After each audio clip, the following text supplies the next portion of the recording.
कहानी के स्टार्ट में हम एक खूबसूरत लंबे बालों वाले लड़के को देखते हैं जिसका नाम एल्फा है। एल्फा अपने फादर के साथ गाड़ी में बैठकर कहीं जा रहा होता है।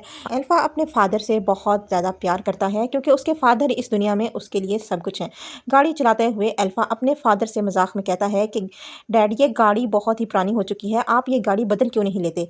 ये सुनकर उसके डैड भी मुस्कुराते हैं और जब ये दोनों बातें कर रहे होते हैं तभी अचानक सड़क पर खून से लटा हुआ एक लड़का इनकी गाड़ी के सामने आ जाता है। अब जैसे एल्फा उस लड़के को देखता है तो जल्दी से गाड़ी घुमाकर उस लड़के को बचा लेता है, लेकिन कार अनबैलेंस होकर सामने एक बड़े पेड़ से जाकर जोर से टकरा जाती है और ये टकराव इतना शदीद था कि अल्फा के फादर की मौत मौके पर ही हो जाती है। हमें 6 माह बाद का सीन दिखाया जाता है जहां हम कॉलेज में अल्फा को देखते हैं, लेकिन अल्फा को देखने के बाद हमें पता चलता है कि वो पहले वाला अल्फा नहीं बल्कि पूरी तरह से बदल चुका है। अब वो बहुत परेशान रहने लगा है। अपने बाप की मौत की वजह से वो अंदर ही अंदर टूट चुका है और उसको लगता है कि उसकी बाप की मौत का ज़िम्मेदार वो खुद है।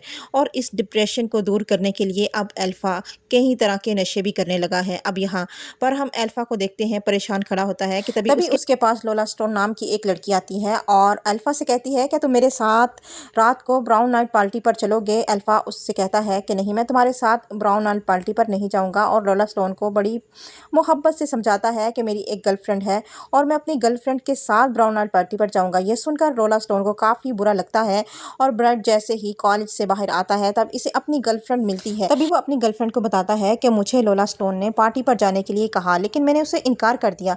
जो सुनकर उसकी गर्लफ्रेंड काफ़ी खुश होती है और फिर ये लोग गाड़ी में रोमांस करने लगते हैं और बाहर खड़ी लोला स्टोन ये सब कुछ देख रही होती है और काफ़ी ज़्यादा गुस्से में होती है। फिर हम देखते हैं कि अल्फा की गर्लफ्रेंड ने उसे घर से थोड़ा दूर उतार दिया और फिर उसको कहती है कि तुम तैयार रहना, रात की पार्टी के लिए मैं तुम्हें लेने आऊँगी। और जब अल्फा घर पर आता है तो उसकी माँ उससे पूछती है कि रात को पार्टी पर तुम जाओगे तो किसके साथ जाओगे। उस पर वो बताता है कि रात को होली मुझे लेने आएगी तो मैं उसके साथ ब्राउन पर जाऊंगा। जिस पर उसकी माँ उसको मना करती है और कहती है कि अगर तुम दोनों जा रहे हो तो एक साथ जाना है तो तुम दोनों टैक्सी बुक करवा कर चले जाओ, क्योंकि टैक्सी ड्राइवर के पास ड्राइविंग लाइसेंस होता है और वह गाड़ी चलाने में एक्सपर्ट होता है। दरअसल उसकी माँ काफ़ी डर गई थी। उसे लगता था कि उसके बेटे की अनाड़ी ड्राइविंग की वजह से वो एक्सीडेंट हुआ जिसमें उसने अपने बाप को खो दिया और अब वो ऐसा कोई भी रिस्क नहीं चाहती। और उसने ये पाबंदी लगाई थी कि कभी भी वो किसी अनाड़ी ड्राइवर के साथ बैठकर सफ़र नहीं करेगा। जिस पर वो उसका बेटा समझ जाता है कि उसकी माँ शायद उसे जता रही है कि वो अपनी बाप की मौत का जिम्मेदार है, और वहाँ से गुस्सा करके वो अपना डॉग लेकर बाहर निकलता है और पहाड़ की चोटी के ऊपर आकर बैठ जाता है। यहाँ वो खुदकुशी करने वाला था। अब उसका दिल पूरी तरह से टूट चुका था, लेकिन अचानक फिर उसको अपनी माँ का ख्याल आता है। वो सोचता है कि अगर मुझे कुछ हो गया तो मेरी माँ का ख्याल कौन रखेगा। और यहाँ वो बैठकर म्यूजिक सुनने लगता है कि अचानक ही पीछे से कोई अनजान आदमी आकर उसको बेहोश कर देता है। दूसरी तरफ उसकी माँ उसे कॉल कर रही थी और उसने कॉल उठा भी ली, और जैसे ही वो अपनी माँ से बात करने वाला था कि पीछे से चीखों की आवाज़ आती है। अब उसकी माँ को समझ आ गई थी कि शायद वो किसी मुश्किल में है। कॉल कट जाती है। उसकी माँ उसी पहाड़ पर पहुँचती है। उसे पता था कि उसका बेटा जब गुस्से में या उदास होता है तो यहाँ पर आता है, और जैसे यहाँ आकर देखती है तो उसे अपना बेटा वहाँ पर नहीं मिलता। काफ़ी ढूंढने और देखने के बाद वो वापस अपने घर की तरफ जाती है। दूसरी तरफ हम अल्फा की गर्लफ्रेंड को देखते हैं जो ब्राउन के लिए रेडी होकर उसके घर पहुंची है उसको लेने के लिए, और जैसे ही वो लॉक करती है, आवाज़ें लगाती है, तो यहाँ पर ब्राउन की माँ पीछे से आती है और कहती है, क्या वो तुम्हारे साथ नहीं था। वो कहती है, नहीं, मैं तो उसको पार्टी के लिए लेने आई हूँ। जिस पर उसकी माँ कहती है, वो तो कब से गायब है और वो यहाँ पर भी नहीं है। और ये दोनों परेशान हो जाती हैं कि अचानक दरवाजे पर बेल होती है। जब बाहर आकर देखती हैं तो यहाँ पर अल्फा का डॉग था जो बहुत ही ज़्यादा बुरी हालत में जख्मी था। अल्फा की गर्लफ्रेंड होली उसके डॉग को लेकर हॉस्पिटल जाने लगती है कि रास्ते में ही वो मर जाता है। और फिर यहाँ हम अल्फा की माँ को देखते हैं जो अपने पड़ोसी को फ़ोन करती है जो पुलिस वाला है और उसको बताती है कि अल्फा गायब है। वो कहता है कि अल्फा कोई बच्चा नहीं है, वो आ जाएगा। जिस पर वो सीरियस नहीं लेता। तो उसकी माँ उसको बताती है कि अल्फा का डॉग बहुत ही ज़ख्मी हालत में हमें मिला है। ये सुनकर वो परेशान होता है और उसकी बातों को सीरियस लेने लगता है और वो कहता है कि मैं इसके बारे में पता करता हूँ। और फिर सीन चेंज होता है और हम उस ट्रक को देखते हैं जिसमें अल्फा को बेहोश करके ले जाया जा रहा था कि एक हाथ निकलता है और मरे हुए जानवर को उठा लेता है और वापस से एक गैराज में आके वो ट्रक रुकता है और यहाँ हम देखते हैं कि ये किडनैपिंग जो है किसी और ने नहीं बल्कि उसी लोला स्टोन ने करवाई है अपने बाप के साथ मिलकर। और यहाँ उस लड़की को देखते हैं जो अपने कमरे में बैठी होती है कि यहाँ पर लोला स्टोन का बाप आता है और उसके पास एक ड्रेस लेकर आता है, जिसको देखकर काफ़ी खुश होती है और वो अपने बाप के सामने ही ड्रेस चेंज करने लगती है। और लोला स्टोन का बाप अपनी बेटी को बहुत ही अजीब नज़रों से देख रहा होता है। दूसरी तरफ हम एल्फा को देखते हैं जिसको रस्सियों से बांधा हुआ है एक चेयर के साथ। और अब एल्फा को जब होश आती है तो वो अपने सामने लोला स्टोन के बाप को देखता है और लोला स्टोन को देखता है और एक अजीब सी औरत को देखता है जिसके माथे पर अजीब सा निशान भी है। अब एल्फा यहाँ से भागने का सोचता है लेकिन इन्होंने बहुत ही मजबूती से एल्फा को बांध रखा है और एल्फा देखता है कि इन लोगों ने अपने घर को ब्राउन की तरह सजाया हुआ है। कुछ लोग ही ब्राउन सेलिब्रेट कर रहे थे।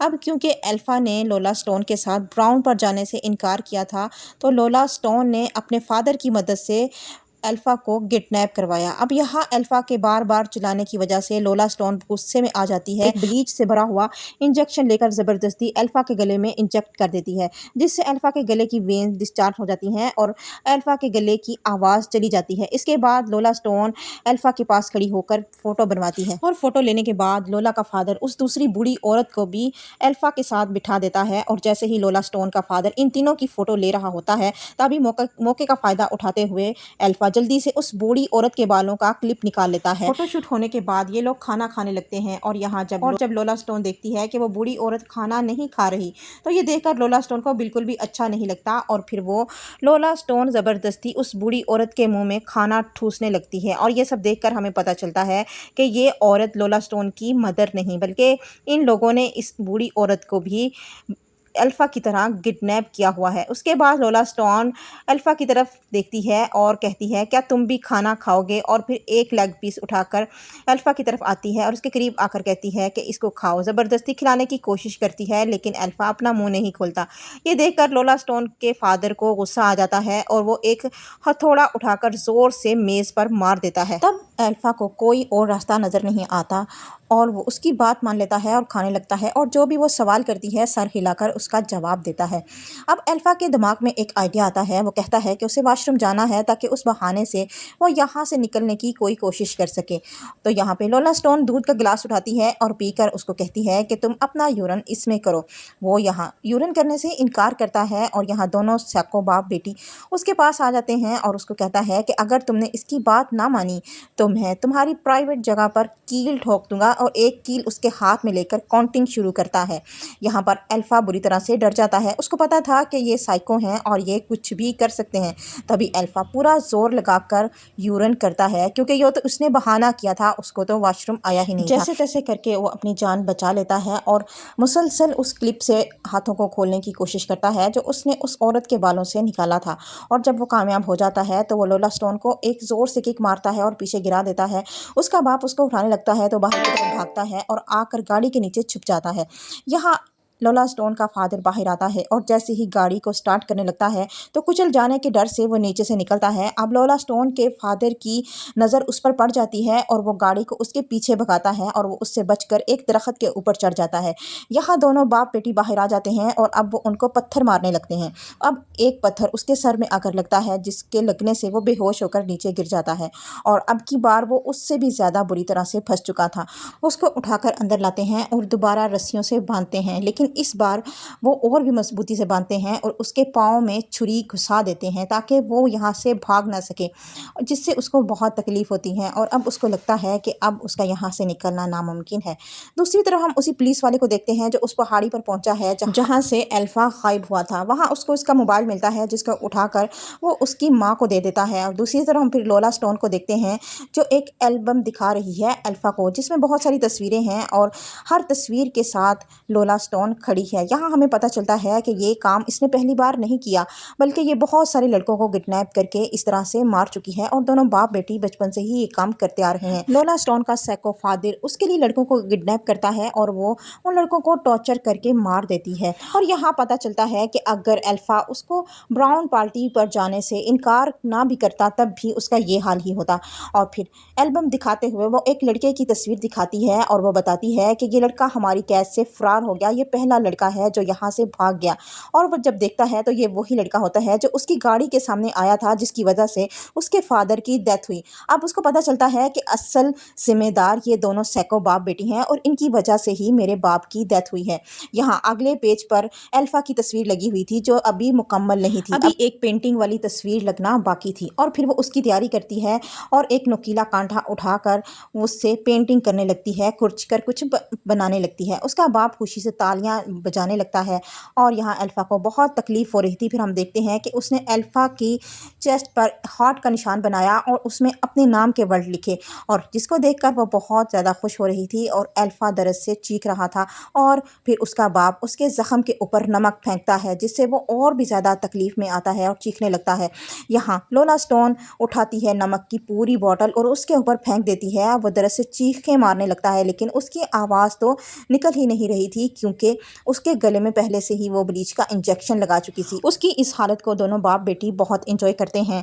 और फिर लोला स्टोन का फादर जो है काफ़ी सारी लड़कियों के नाम लेकर आखिर में लोला स्टोन को क्वीन बना देता है, जिस तरह से ब्राउन में होता है। अब यहाँ लोला स्टोन का फादर लोला स्टोन के सर पर एक पेपर का क्राउन रख देता है अल्फा के सर पर, और फिर ये दोनों म्यूजिक ऑन करके डांस करने लगते हैं। लेकिन अल्फा अच्छे से डांस नहीं कर पाता क्योंकि उसके पाँव में चाकू था। और फिर यहाँ पे लोला स्टोन अल्फा को छोड़कर अपने फादर के पास चली जाती है और उसके साथ डांस करने लगती है और उसको कहती है कि आप ही मेरे प्रिंस हैं और आप सबसे बेस्ट हैं। और फिर हम उस मरे हुए जानवर को देखते हैं जिसको रोड से उठाया था लोला स्टोन का फादर। उस जानवर को काटता है और फिर एक खुफिया कमरे का दरवाज़ा खोलता है जो बेसमेंट में है। पहले उसमें पानी फेंकते हैं और फिर वही मरा हुआ जानवर नीचे फेंकते हैं और अब अंदर से कोई अजीबो गरीब आवाज़ें आने लगती हैं। अल्फा बहुत ज़्यादा डर जाता है। उसे यहाँ मालूम होता है कि इन्होंने अगवा किए हुए लोगों को टॉर्चर करके वहाँ पर फेंक दिया है। और दूसरी तरफ अब अल्फा के हाथ में एक ब्लेड लगता है जिससे वो रस्सी को खोलने की कोशिश करता है, और अब जो आगे होने वाला था वो उससे भी ज़्यादा खतरनाक था। यहाँ लोला स्टोन का फादर उसके हाथ में एक ड्रिल मशीन देता है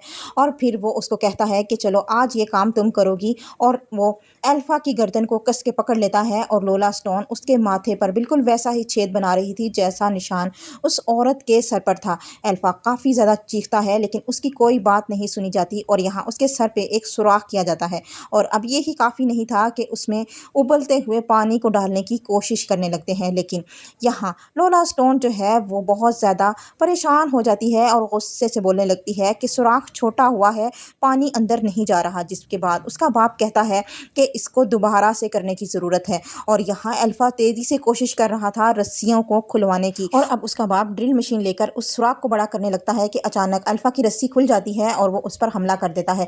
वो उसी ब्लेड से उस पर वार करता है और फिर अपने पाँव से चाकू खींचकर उसको गर्दन में मारता है और इतने वार करता है कि उसका फादर तो वहाँ पर मर जाता है। और यहाँ पे लोला स्टोन उस पर पीछे से हमला करती है, लेकिन ये वो उसको एक ही झटके में सामने गिरा देता है और एक ज़ोरदार पंच मारकर उसको बेहोश कर देता है।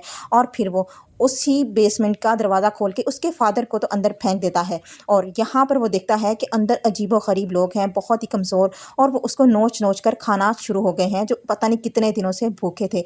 यही सोच में वो पड़ा हुआ था कि पीछे से लोला स्टोन उस पर फिर से हमला कर देती है और अब लोला स्टोन उसको मारकर अंदर गिरा देती है और दरवाजे को बंद कर देती है। अब अंदर जो लोग थे वो अल्फा को वहाँ पे गिरा हुआ देखकर उसकी तरफ बढ़ते हैं और उसको भी नोच-नोच कर खाने की कोशिश करते हैं, लेकिन अल्फा अभी इतना कमज़ोर नहीं था। वो उन पर वार करता है और एक-एक करके सबको मार देता है।